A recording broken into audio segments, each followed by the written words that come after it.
बड़ी खबर आ रही है, जहां मुख्यमंत्री सम्राट चौधरी ने एक कार्यक्रम को संबोधित करते हुए विपक्ष पर तीखा हमला बोला है और बिहार के विकास को लेकर कई बड़े संकल्प दोहराए हैं। वीर सावरकर की जयंती के मौके पर सीएम सम्राट चौधरी ने इतिहासकारों और कांग्रेस पर इतिहास छुपाने का बड़ा आरोप लगाया है। इसके साथ ही उन्होंने बिहार के अपराधियों, भ्रष्टाचारियों और सरकारी कर्मचारियों को लेकर बेहद सख्त लहजे में चेतावनी जारी की है। मुख्यमंत्री सम्राट चौधरी ने कहा है कि आज देश का बच्चा बच्चा जानता है कि वीर सावरकर कौन थे।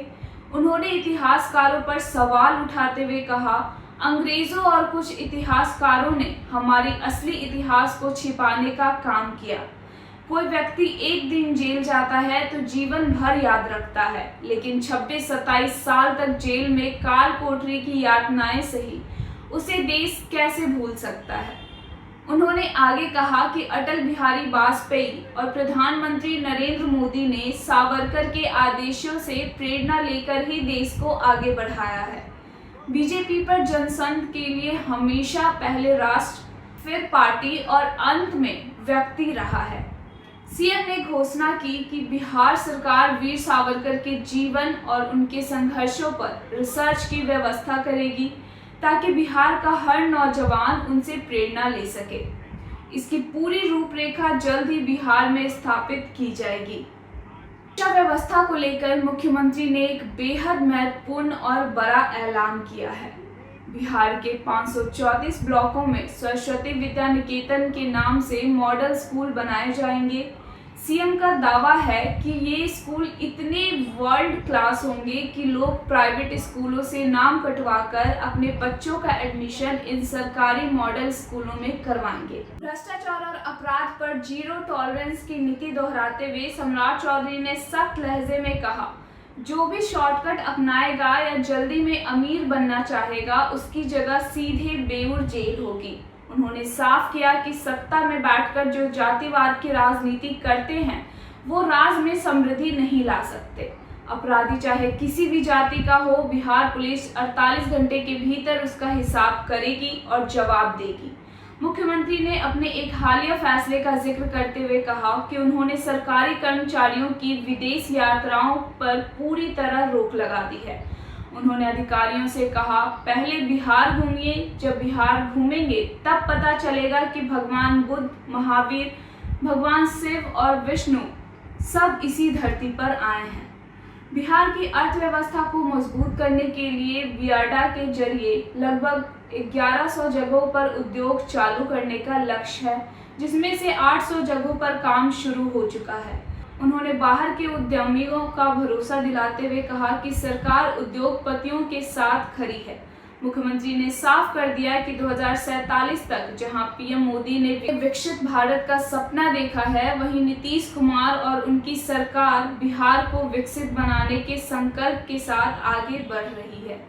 अब देखना यह होगा कि मुख्यमंत्री के इस कड़े फैसलों और शिक्षा के इस नए मॉडल पर विपक्ष का क्या पलटवार आता है। इस बड़ी खबर पर हमारी नजर लगातार बनी हुई है। देश और दुनिया की तमाम खबरों के लिए देखते रहें आंखें न्यूज़ 24। आज देश का कोई भी बच्चे से आप पूछिएगा कि वीर सावरकर कौन है, आपको बताने का काम इस देश के लोग नहीं है। इसमें कहीं दो मत नहीं है कि अंग्रेजों ने कई चीजें छुपाया, भारत के इतिहासकारों ने कई चीजें छुपाया। भारत के लोकतांत्रिक देश बनने में जिन वीर साथियों ने अपना योगदान दिया, उनके जीवन को छुपाने का काम किया। कोई एक दिन जेल जाता है, उसको जीवन भर याद रहता है।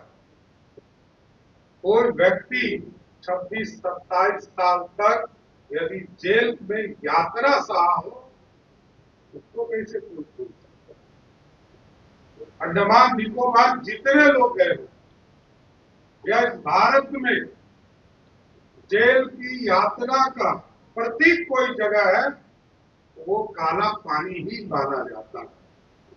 और वहां वीर सावरकर सालों साल तक वहां रहने का काम किया। एक तरह से कोलू फेरने का जो शब्द आया जेल के अंदर, और आप सोचिए आज तो दुनिया आधुनिक युग में जी रहा है। आज लोग सोचते हैं कि कोई निर्माण करेंगे, उसकी राशि का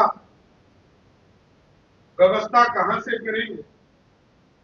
लेकिन उस जमाने में 1890 या 95 का दौर रहा हो, उस दौर में 5.5 लाख रुपया लगाकर अंग्रेजों ने जेल बनाया, जबकि भारत के लोग जो स्वतंत्रता सेनानी थे उनको वहां फ्री में मजदूरी कराने का काम करते थे, उनसे मजदूरी कराया और उस जेल का निर्माण किया।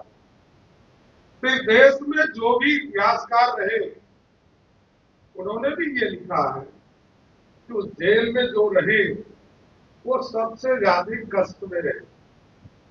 और वीर सावरकर जिस तरह लंबे समय तक, चाहे वो रत्नागिरी के इलाके में रहे हो या अंडमान निकोबार में रहे हो, ये सबने देखा कि वीर सावरकर के जीवन के आदर्श को लेकर, चाहे सरदार अटल बिहारी वाजपेयी जी ने अपनी कविता में कहा, आज देश के यशस्वी प्रधानमंत्री जी जिनकी प्रेरणा लेकर राष्ट्रवाद की बात करते हो, राष्ट्र निर्माण की बात करते हो, वैसे वीर पुरुष को कभी जीवन में भुलाया नहीं जा सकता है, इतना जरूर स्पष्ट करते हैं।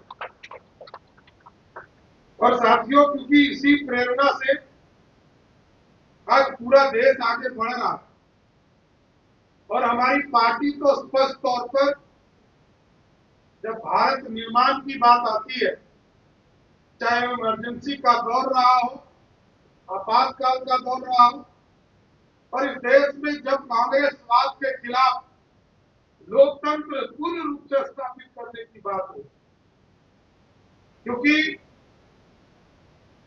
तब के प्रधानमंत्री इसलिए वो कहते थे कि हमने देश को आजाद बनाया और देश लगभग 20 वर्षों में ही पूरे देश के लोग तंग और तबाह हो गए। और जिस तरह इमरजेंसी लगाने का काम श्रीमती इंदिरा गांधी ने किया और भारतीय जनसंघ के लोगों ने पहले यही कहा कि हमारे लिए पहले राष्ट्र है तब हमारी पार्टी है, तो अपने आप को जनता पार्टी के अंदर विलीन भी करने का काम। तो भारतीय जनता पार्टी का स्पष्ट मानना है कि भारत में पहले भारत को बचाना है, तब फिर पार्टी को बचाना है और तब फिर व्यक्ति को बचाना है। तो जिस पार्टी के लिए नेशन ही फर्स्ट हो, उस पार्टी के लिए तो वीर सावरकर महापुरुष ही होंगे, इतना जरूर स्पष्ट करता हूं। इसलिए आने वाली पीढ़ियों से जरूर आग्रह, मैं इसको देखता हूं, आपने आग्रह किया है कि हम जरूर इस पर रिसर्च कराएंगे, पूरी व्यवस्था खड़ा कराएंगे और इसको आगे के दिनों में किस तरह उनके रिसर्च के और चीजों को जोड़कर बिहार में, बिहार के एक एक नौजवान इनसे प्रेरणा ले सके, इनकी पूरी रूपरेखा बिहार में भी स्थापित करने का काम किया। इसलिए साथियों, हम लोग तो नेशन फर्स्ट वाले लोग हैं और बिहार अब समृद्धि की ओर रास्ते पे चल चुका है। देश के यशस्वी प्रधानमंत्री नरेंद्र मोदी जी ने विकसित भारत करने का निर्णय लिया और 2047 तक दुनिया के पूरी अर्थव्यवस्था खड़ा करके दुनिया के सबसे ज्यादा विकसित राष्ट्र बनाने का निर्णय लिया।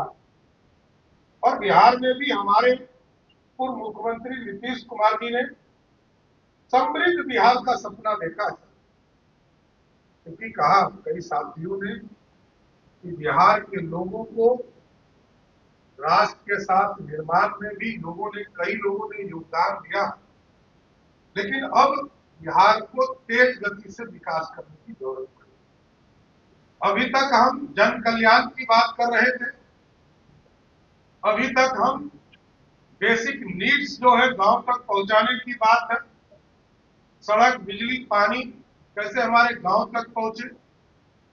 हम उद्योग धंधे की तरफ कम ध्यान दे पा रहे थे, लेकिन अब सरकार ने स्पष्ट निर्णय लिया, हम शिक्षा के भी केंद्र को और मजबूत करेंगे। इसलिए हम लोगों ने मॉडल स्कूल की कल्पना की, और मॉडल स्कूल जो सरस्वती विद्या निकेतन के तौर पर जाना जाएगा, 500-3400 ब्लॉक में स्थापित होगा, और उस केंद्र को इतना मजबूत करना है कि जिस तरह आज से 2000 वर्ष पहले इस मगध की धरती पर नालंदा यूनिवर्सिटी और विक्रमशिला यूनिवर्सिटी था, और सीधे इस मगध में तीसरा जो यूनिवर्सिटी था वो तक्षशिला था, जो आज पाकिस्तान। और हमारी कल्पना है, बिहार के लोगों की कल्पना, बिहार ज्ञान की भूमि, बापू को भी यहाँ स्थापित करने का काम बिहार के लोगों ने किया। मोहन करमचंद गांधी जो यहाँ लोगों के बीच में आंदोलन करने आए, उनको भी बापू बनाने का काम किसी धरती ने किया, यही बिहार था जिसने उनको बापू बनाने का काम। कई बड़े नेता यहाँ आए, मधुली में आए, जॉर्ज फर्नांडिस आए, शरद यादव किया, सबका सम्मान इसी राज्य ने किया। समाजवादियों को भी पूरी तरह संरक्षण देने का काम किया। अब बिहार ज्ञान की भूमि और बढ़कर आगे बढ़कर काम कर रहा है। इसलिए मैंने अभी सभी लोगों को कहा है, ये जो सरस्वती विद्या निकेतन है हमारा मॉडल स्कूल, इसकी कल्पना ऐसी करनी है जिस दिन यहाँ के महत्वपूर्ण विद्यालय से, चाहे वो कॉन्वेंट हो या प्राइवेट स्कूल हो, उससे नाम कटाकर हमारे मॉडल स्कूल में लोग नामांकन कराने लगे थे, उसी दिन बिहार के नौजवानों का सपना साकार हुआ। क्योंकि ज्ञान एक ही रास्ता है जिससे आप समृद्ध हो सकते हैं, और वो है ज्ञान अर्जन करना। इसका कोई दूसरा रास्ता नहीं। जो शॉर्टकट अपनाता है उसको बेऊर जेल ही जाना पड़ता है। और रोज आप लोग देखते होंगे, जो अचानक अमीर बनना चाहता है, रोज अल्टरनेट डे आपको पेपर में मिलता होगा, उसके घर पर छापा पड़ रहा है। और आगे भी मैं आश्वस्त करता हूं बिहार की जनता को, जो भी भ्रष्टाचार करेगा उसके लिए बेऊर जेल का ही गेट खुला है। क्योंकि हमारे लिए ना भ्रष्टाचार, ना अपराधियों का संरक्षण, और अपराधी को तो आपने देखा है कि सुशासन स्थापित करने के लिए बिहार की पुलिस ने एक अभियान चलाया, और हमारे लिए कोई जाति धर्म नहीं है। कई लोग इसकी चर्चा करते हैं, उनको करने दीजिए, वो करते ही रहेंगे, इसलिए कभी आगे नहीं बढ़ पाए। सत्ता के केंद्र में बैठा व्यक्ति यदि जाति से चिपका रहेगा तो कभी बिहार की समृद्धि नहीं आएगी। जाति से बाहर आना होगा, जमात के लोगों को आगे बढ़ाना पड़ेगा, और बिहार की चिंता करनी होगी। अपराधी किसी भी जात का हो, वो अपराध करेगा, उसको 48 घंटे में बिहार की पुलिस उसको जवाब देने का काम करेगी।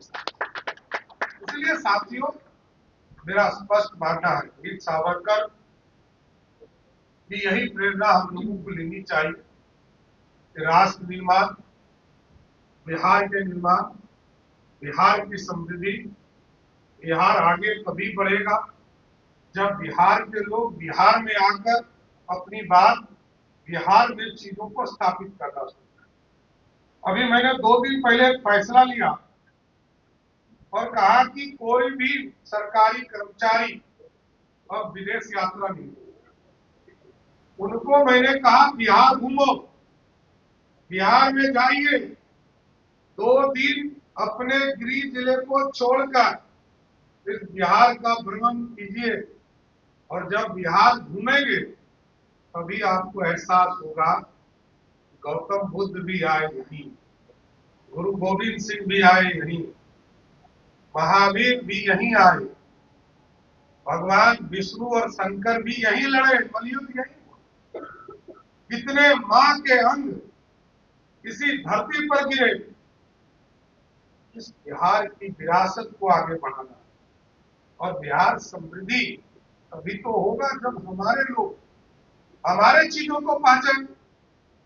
हम 5 भाषा बोलते हैं, भोजपुरी में सासाराम में क्या होता है, कौन सा गीत बोला जाता है, ये मिथिला के लोग नहीं जानते। मिथिला में कौन सा गीत विदाई में कहा गाया जाता है, वो मगही के लोग नहीं जानते। मगही का गीत अंगिका के लोग नहीं जानते। मैंने तो कहा इस छोटे से बिहार में जहां वैसे तो आबादी मेरी दुनिया के डेंसेस्ट पॉपुलेशन में से है, झारखंड और बिहार जब बटा था तो लगभग 6.5 करोड़ बिहारी बचे और लगभग 3.25 करोड़ झारखंड चला गया। आज हम 14 करोड़ बिहार के लोग हैं, दोनों का क्षेत्रफल लगभग बराबर है, 19-20 का, लेकिन उनकी आबादी और मेरी आबादी में 3 गुना का फर्क। आज भी उड़ीसा और बंगाल को मिला दीजिएगा, दोनों को मिला दीजिएगा, उसकी आबादी अकेले बिहार में। दुनिया में मैक्सिको से बड़ा राज्य बिहार है। अमेरिका की जितनी आबादी है उसका आधा बिहार में है और अमेरिका हमसे 30 गुना बड़ा है। अब सोचिए किस क्षेत्रफल में हम रहते हैं और इसको समृद्ध बनाना। हमारे कई लोग महापुरुष, हमारे कई साथी, हमारे नौजवान बाहर गए क्योंकि उनको उचित रोजगार नहीं मिल पाया। चीजों की चिंता हमको करना है, इसलिए तो मैंने कई चीजों में फैसला लिया। अभी आपने देखा होगा, मैंने कहा बिहार के अंदर कोई भी कॉन्ट्रैक्टर आता है बिहारी से ही काम कराता है, लेकिन ठेका उसके नाम से होता है। मैंने कहा 50 करोड़ तक के ठेके में L3 पर भी बिहारी होगा, काम भी बिहारी को ही मिलेगा, दूसरे को नहीं मिलेगा, क्योंकि बिहार का पैसा बिहार में लगे। बिहार की समृद्धि तभी होगा जब बिहार का पैसा बिहार में लग सके साथ। और जरूर मैं कहूंगा कि कल तक हमने जन कल्याण के काम किए हैं, इसलिए विभागों को भी मैंने कहा कि 3 भाग में बांटिए अपनी व्यवस्था को। एक, आपके जो एस्टेब्लिशमेंट है, हमारे लोग हैं जो हमारे नौकरी में है, उनके एस्टेब्लिशमेंट की चिंता कीजिए। जो हमारे जन कल्याण के कार्यक्रम आदरणीय प्रधानमंत्री नरेंद्र मोदी जी ने या नीतीश कुमार जी ने जिसको चालू किया, उसको हम 1/3 में चलाने का काम करें। और तीसरा जो 1/3 बचेगा, उससे इस समृद्ध बिहार बनाने में राजस्व बनाने का व्यवस्था करना है, क्योंकि 3,47,000 करोड़ के बजट में हमारा संसाधन मात्र 60,000 करोड़ है। अभी मैं बीसीसीआई की बैठक में गया था, उद्योग विभाग चैम्बर ऑफ कॉमर्स, तो मैंने कहा कि उद्योग जगत में बाहर से तो लोग आएंगे, लेकिन सबसे पहले आपका भरोसा चाहिए, आपका विश्वास चाहिए। आप जो लगभग 1150 जगह पर व्याडा के द्वारा बिहार में उद्योग लगाने का काम किया जा रहा है, उसमें से लगभग 800 चालू हो गए और हम लोग ये प्रयास में है या आगे और भी पॉलिसी में चेंज करना हो, इसको चेंज करेंगे। जितने बिहार के बिहारी लोग पहले उद्योग लगाए हैं, उनको सर्वप्रथम चालू करने का काम हमारी सरकार करेगा। क्योंकि बिहारी जब तक समृद्ध नहीं हो, बिहार के लोग खड़े नहीं हो, तो दूसरा तो आएगा भी तो आप कहिएगा, अरे जब मेरा सरकार मेरी काम नहीं कर रहा, आपका काम क्या करेगा। इसलिए साथियों, एकदम पूर्ण रूप से बिहार की समृद्धि के लिए काम करना है, बिहार की अर्थव्यवस्था को खड़ा करना है। और जो वीर सावरकर ने राष्ट्रवाद के प्रतीक के तौर पर इस देश में आजादी के लिए लड़ाई लड़ने का काम किया है, मैं जरूर आश्वस्त करता हूं आप तमाम साथियों को कि वीर सावरकर के आदर्शों को बिहार की जमीन पर भी उतारने का काम करूंगा। इतना जरूर आश्वस्त करते हुए, क्योंकि हमें दिल्ली जाना है, माननीय उपराष्ट्रपति जी से मिलना है, और कल राष्ट्रपति जी को, महामहिम राष्ट्रपति जी से मिलकर उनको आग्रह करने वाला हूं कि बिहार आप आइए। और बिहार में जो हमारे यहाँ तिलका मांझी, तिलकपुर गांव है सुल्तानगंज के पास, वो महान स्वतंत्रता सेनानी के नाम पर एक मूर्ति बना है। हम लोग चाहते हैं, हम लोगों को मेरे से आग्रह किया था तिलका मांझी यूनिवर्सिटी के लोगों ने कि आप चलकर उसका उद्घाटन करें। हमारे लिए गौरव की बात है कि महामहिम आदिवासी समाज से आती है और प्रथम पहली बार कोई आदिवासी समाज के लोग इस देश में महामहिम राष्ट्रपति बनी। तो मैं उनसे आग्रह करने वाला हूं कि आप चलकर बिहार की धरती पर जो तिलका मांझी यूनिवर्सिटी है, वहां उनका एक भव्य मूर्ति लगा है, उसका उद्घाटन करने का काम करें। इसलिए साथियों, मैं फिर से वीर सावरकर जी के चरणों में श्रद्धा सुमन अर्पित करते हुए अपनी बात को विराम देता हूं। बहुत बहुत धन्यवाद।